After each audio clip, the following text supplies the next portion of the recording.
ب20 جنيها.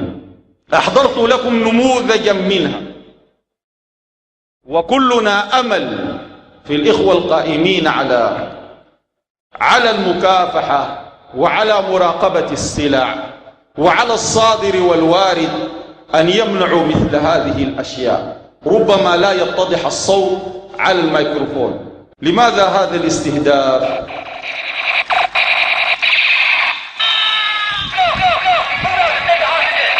اضرب السيدة عائشة لأطفالنا، اضرب السيدة عائشة مسدسات، هذا ب5 جنيهات وهذا ب7 جنيهات، وبندقية كبيرة ب20 جنيها، والنغمة اضرب السيدة عائشة،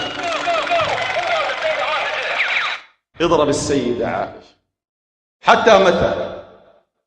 مقدساتنا، عرض رسول الله صلى الله عليه وسلم، عرض النبي عليه الصلاة والسلام. هل علمتم أن الله برأ امرأة كما برأ عائشة؟